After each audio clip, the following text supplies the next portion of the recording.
ಜೋಳದ ರೊಟ್ಟಿಗೆ, ಚಪಾತಿಗೆ ಅಥವಾ ರೈಸ್‌ಗೆ ಯಾವುದಕ್ಕೆ ಆಗಲಿ ಈ ಥರ ಒಂದು ಹೀರೆಕಾಯಿ ರೆಸಿಪಿಯನ್ನು ಮಾಡಿಕೊಂಡು ತಿಂದರೆ ಅದರ ರುಚಿನೇ ಬೇರೆ. ನೀವು ಒಂದ್ಸತಿ ಇದನ್ನು ಮಾಡಿ ನೋಡಿದ್ರೆ ನೀವು ಪದೇ ಪದೇ ಇದನ್ನೇ ಮಾಡ್ತೀರಾ, ಅಷ್ಟು ರುಚಿಯಾಗಿರುತ್ತೆ. ನಾನು ಕೂಡ ಇಲ್ಲಿ ಹೀರೆಕಾಯಿಂದ ನೋಡಿ ಒಂದು ರುಚಿಕರವಾದಂಥ ಚಟ್ನಿಯನ್ನು ಮಾಡಿ ತೋರಿಸ್ತಾ ಇದ್ದೀನಿ. ತುಂಬ ಟೇಸ್ಟಿಯಾಗಿರುತ್ತೆ.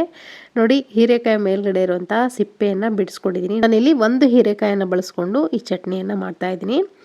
ಈ ಥರ ಕಟ್ ಮಾಡ್ಕೊಳ್ತಾ ಇದ್ದೀನಿ. ನೀವು ಎಣ್ಣೆಗಾಯಿ ಯಾವ ರೀತಿ ಕಟ್ ಮಾಡ್ಕೊಳ್ತೀರಾ ಅಲ್ಲ ಆ ಥರ ಕಟ್ ಮಾಡ್ಕೊಂಡಿದ್ದೀನಿ ಹೀರೆಕಾಯಿನ. ಮತ್ತೆ ಅದಕ್ಕೆ 2 ಭಾಗವಾಗಿ ನಾನಿಲ್ಲಿ ಕಟ್ ಮಾಡ್ಕೊತಾ ಇದ್ದೀನಿ. ಒಂದು ಟೊಮೆಟೊ ಕೂಡ ನಾನಿಲ್ಲಿ ಕಟ್ ಮಾಡಿಕೊಂಡು ಇಟ್ಕೊಂಡಿದ್ದೀನಿ, ನೋಡ್ತಿರ್ಬೋದು.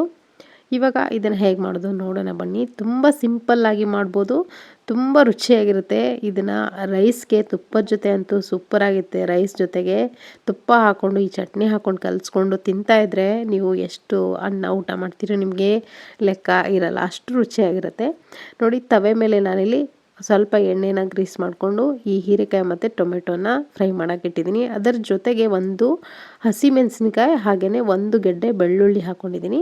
ಒಂದು ಚಿಕ್ಕ ಸೈಜ್ದು ಈರುಳ್ಳಿ ಕೂಡ ನಾನಿಲ್ಲಿ ಕಟ್ ಮಾಡಿಕೊಂಡು ಅದನ್ನು ಕೂಡ ಫ್ರೈ ಮಾಡೋಕ್ಕೆ ಹಾಕ್ಕೊಳ್ತಾ ಇದ್ದೀನಿ. ತವೆ ಮೇಲೆ ಸ್ವಲ್ಪ ಎಣ್ಣೆಯನ್ನು ಹಾಕ್ಕೊಂಡು ಇದನ್ನು ಕೆಂಪಗಾಗೋವರೆಗೂ ಫ್ರೈ ಮಾಡ್ಕೋಬೇಕಾಗತ್ತೆ. ಸ್ವಲ್ಪ ಟೈಮ್ ತೊಗೊಳುತ್ತೆ ಫ್ರೈ ಮಾಡೋಕ್ಕೆ. ಹೈ ಫ್ಲೇಮ್ಲಿ ಇಟ್ಕೊಂಡು ಸ್ವಲ್ಪ ಹೊತ್ತು ಫ್ರೈ ಮಾಡಿಕೊಂಡ್ರೆ ಆಯಿತು. ಈ ಥರ ನೋಡಿರಿ ಸ್ಮೋಕಿಯಾಗಿ ಫ್ರೈ ಆಗಬೇಕು, ಆವಾಗ ತುಂಬ ರುಚಿಯಾಗಿ ಬರುತ್ತೆ ಇದು ಚಟ್ನಿ, ಹೀರೆಕಾಯಿ ಚಟ್ನಿ. ನೀವು ಬಾಣಲೆಯಲ್ಲಿ ಕೂಡ ಫ್ರೈ ಮಾಡ್ಕೋಬೋದು ಈ ಎಲ್ಲವನ್ನು. ಆದರೆ ಈ ತವೆನಲ್ಲಿ ಈ ಥರ ಸುಟ್ಟಿರೋ ಥರ ಫ್ರೈ ಮಾಡಿಕೊಂಡ್ರೆ ಅದರಲ್ಲಿ ಸಿಗುವಂಥ ರುಚಿನೇ ಬೇರೆ. ಖಂಡಿತ ಈ ಥರ ಮಾಡ್ಕೊಳ್ಳೋಕ್ಕೆ ಟ್ರೈ ಮಾಡಿ, ತುಂಬ ರುಚಿಯಾಗಿರುತ್ತೆ. ಪೂರ್ತಿಯಾಗಿ ಸಾಫ್ಟಾಗಿ ಫ್ರೈ ಆಗೋವರೆಗೂ ಫ್ರೈ ಮಾಡ್ತೀನಿ. ನಾನಿಲ್ಲಿ ಬೆಳ್ಳುಳ್ಳಿ ಫ್ರೈ ಆಗಿತ್ತು, ಅದನ್ನು ಸಪ್ರೇಟಾಗಿ ತೆಗೆದಿಟ್ಕೊಂಡೆ. ಉಳಿದಿರೋ ಎಲ್ಲವನ್ನು ನಾನಿಲ್ಲಿ ಚೆನ್ನಾಗಿ ಫ್ರೈ ಮಾಡ್ಕೊಳ್ತೀನಿ ಸಾಫ್ಟಾಗಿ. ಸ್ವಲ್ಪ ಟೈಮ್ ತೊಗೊಳುತ್ತೆ, ಒಂದು 10 ನಿಮಿಷ ಬೇಕೇ ಬೇಕು. ಹೈ ಫ್ಲೇಮ್ಲಿ ಇಟ್ಕೊಂಡು 10 ನಿಮಿಷ ಫ್ರೈ ಮಾಡಿದ್ರೆ ಕ್ಲೀನಾಗಿ ಸಾಫ್ಟಾಗಿ ಎಲ್ಲವೂ ಫ್ರೈ ಆಗುತ್ತೆ.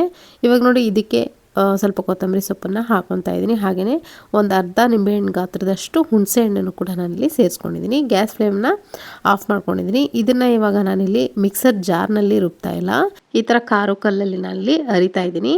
ಈ ಥರ ಕಲ್ಲಲ್ಲಿ ಅರ್ದು ನೀವು ಚಟ್ನಿ ಮಾಡೋದ್ರಿಂದ ತುಂಬ ರುಚಿಯಾಗಿ ಬರುತ್ತೆ ಚಟ್ನಿ. ಖಂಡಿತ ಟ್ರೈ ಮಾಡಿ ಒಂದ್ಸತಿ. ಇದಕ್ಕೆ ಸ್ವಲ್ಪ ಹಸಿ ಕರಿಬೇವಿನ ಸೊಪ್ಪನ್ನು ಕೂಡ ಹಾಕ್ಕೊಂಡಿದ್ದೀನಿ. ಹಾಗೆಯೇ 1 ಸ್ಪೂನ್ ಆಗುವಷ್ಟು ಜೀರಿಗೆ, ಸ್ವಲ್ಪ ಅರಿಶಿನ ಪುಡಿ ಹಾಕ್ಕೊಂಡಿದ್ದೀನಿ. ನೀವು ಅರಿಶಿನ ಬೇಕಿದ್ದರೆ ಹಾಕ್ಕೋಬೋದು, ಇಲ್ಲಾಂದರೆ ಸ್ಕಿಪ್ ಮಾಡ್ಕೋಬೋದು. ಕಲರ್ಗೋಸ್ಕರ ಹಾಕಿದ್ದೀನಿ ನಾನಿಲ್ಲಿ ಅಷ್ಟೇ.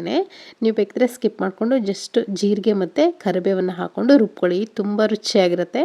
ಪೂರ್ತಿ ನುಣ್ಣಗೆ ಇದರಲ್ಲೇ ರುಬ್ತೀನಿ, ನೋಡ್ತಿರ್ಬೋದು. ಸುಮಾರು ಟೈಮ್ ರುಬ್ಬಿದೆ, ಯಾಕಂದರೆ ಚಿಕ್ಕದಿದೆ ಇದು, ಅದಕ್ಕಾಗಿ ಸುಮಾರು ಹೊತ್ತು ರುಬ್ಬಾದ್ಮೇಲೆ ಪೂರ್ತಿ ಸಣ್ಣಗಾಗುತ್ತೆ. ಅದಾದಮೇಲೆ ನೋಡಿ, ಪೂರ್ತಿ ನುಣ್ಣಗಾದಮೇಲೆ ಇದು ಪೂರ್ತಿ ಅಷ್ಟೊಂದು ನುಣ್ಣಗಾಗಲ್ಲ, ಯಾಕಂದರೆ ಕಲ್ಲಲ್ಲಿ ಕುಟ್ಟೋದ್ರಿಂದ ಅಷ್ಟೊಂದು ನುಣ್ಣಗೆ ಆಗಲ್ಲ. ತರ್ತರಿಯಾಗೇ ಇರಬೇಕು, ಹೇಳಬೇಕಂದ್ರೆ ತುಂಬ ರುಚಿಯಾಗಿರುತ್ತೆ ತರ್ತರಿಯಾಗಿದ್ರೇ. ರೈಸ್ ಜೊತೆಗೆ ಅಥವಾ ಚಪಾತಿ ರೊಟ್ಟಿಗೆ ಇದು ತರ್ತರಿಯಾಗಿದ್ರೇ ಒಂದು ಒಳ್ಳೆ ರುಚಿ ಕೊಡೋದು. ಇದಕ್ಕೆ ಬೇಕಿದ್ದರೆ ನೀವು ಹುರಿದಿರೋಂಥ ಶೇಂಗಾ ಬೀಜನ ಹಾಗೇ ಹಾಕೋಬೋದು ಮೇಲ್ಗಡೆ, ಅಥವಾ ಶೇಂಗಾ ಪೌಡ್ರ್ ಕೂಡ ನೀವು ಇಲ್ಲಿ ಹಾಕೋಬೋದು ಇದ್ರ ಮೇಲ್ಗಡೆ. ಸೊ ಇವಾಗ ನೋಡಿ, ಒಂದು ತರ್ತರಿಯಾಗಿ ರುಬ್ಬಿದ್ದೀನಿ. ಇದಕ್ಕೆ ನಾನಿಲ್ಲಿ ರುಚಿಗೆ ಎಷ್ಟು ಬೇಕಷ್ಟು ನೋಡಿಕೊಂಡು ಈ ಟೈಮಲ್ಲಿ ಉಪ್ಪನ್ನು ಸೇರಿಸ್ಕೊತೀನಿ. ಹಾಗೆಯೇ ಅಚ್ಕಾರದ ಪುಡಿ ಹಾಕ್ಕೊಳ್ತಾ ಇದ್ದೀನಿ, ಖಾರಕ್ಕೆ ಎಷ್ಟು ಬೇಕಷ್ಟು. ಹಾಗೆಯೇ ಹುಚ್ಚಳ ಪುಡಿ ಕೂಡ ನಾನಿಲ್ಲಿ 1 ಸ್ಪೂನ್ ಆಗೋಷ್ಟು ಸೇರಿಸ್ಕೊತಾ ಇದ್ದೀನಿ. ಇದ್ರ ಜೊತೆಗೆ ಶೇಂಗಾ ಪೌಡ್ರ್, ಹುರಿದಂಥ ಶೇಂಗಾ ಪುಡಿಯನ್ನು 1 ಸ್ಪೂನ್ ಆಗೋಷ್ಟು ನಾನಿಲ್ಲಿ ಸೇರಿಸ್ಕೊಂಡಿದ್ದೀನಿ. ಇದನ್ನೆಲ್ಲ ಹಾಕ್ಕೊಂಡು ನೀವು ಮಿಕ್ಸ್ ಆದರೂ ಮಾಡ್ಕೊಳ್ಳಿ, ಅಥವಾ ಮತ್ತೆ ಇನ್ನೊಂದು ಸತಿ ಈ ಕಲ್ಲಿಂದ ಕುಟ್ಟಿ ಆದರೂ ಕುಟ್ಕೋಬೋದು, ತುಂಬ ರುಚಿಯಾಗಿರುತ್ತೆ. ಈ ಅಚ್ಕಾರದ ಪುಡಿ ನಿಮಗೆ ಹಾಕೋಕ್ಕೆ ಇಷ್ಟ ಇಲ್ಲ ಅಂದರೆ ಹಸಿಮೆಣಸಿನ್ಕಾಯಿನೇ ಜಾಸ್ತಿ ಹಾಕ್ಕೋಬೋದು.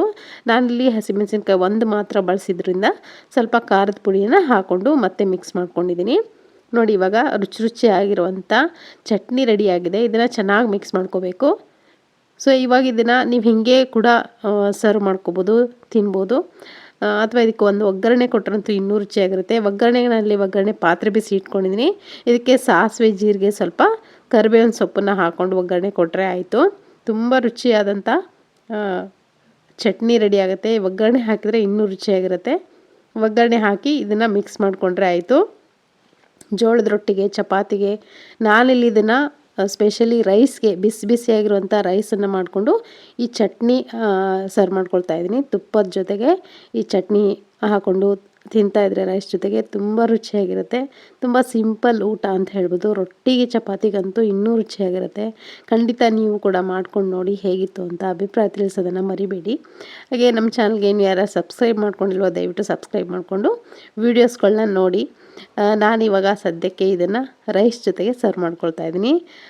ರುಚಿ ಅಂತೂ ತುಂಬ ಚೆನ್ನಾಗಿರುತ್ತೆ. ಯಾರ್ಯಾರು ನೋಡ್ತಿದ್ರೋ ಖಂಡಿತವಾಗ್ಲೂ ಇದನ್ನು ನೀವು ಕೂಡ ನಿಮ್ಮ ಮನೆಯಲ್ಲಿ ಮಾಡ್ಕೊಂಡು ನೋಡಿ. ಇದ್ರ ಜೊತೆಗೆ ಒಂದು ಆಮ್ಲೆಟ್ ಕೂಡ ನಾನಲ್ಲಿ ಸರ್ವ್ ಮಾಡ್ಕೊಂಡಿದ್ದೀನಿ. ಇದು ಸಿಂಪಲ್ ಥಾಲಿ. ನೀವು ಕೂಡ ಇದೇ ಥರ ಸಿಂಪಲ್ ಥಾಲಿ ಬೇಕಂದರೆ ಈ ಥಾಲಿಯನ್ನು ಫಾಲೋ ಮಾಡ್ಬೋದು. ತುಂಬ ರುಚಿಯಾಗಿರುತ್ತೆ, ತುಂಬ ಲೈಟ್ ವೆಯ್ಟ್ ಆಗಿರುತ್ತೆ. ಸೊ ಇವತ್ತಿನ ಈ ರೆಸಿಪಿ ನಿಮಗೆ ಖಂಡಿತ ಇಷ್ಟ ಆಗಿದೆ ಅಂದ್ಕೊಳ್ತೀನಿ. ಇಷ್ಟ ಆಗಿದ್ರೆ ಒಂದು ಲೈಕ್ ಮಾಡೋದನ್ನು ಮರಿಬೇಡಿ. ಮತ್ತೆ ಸಿಗ್ತೀನಿ ಮತ್ತೊಂದು ರೆಸಿಪಿಯೊಂದಿಗೆ. Thank you.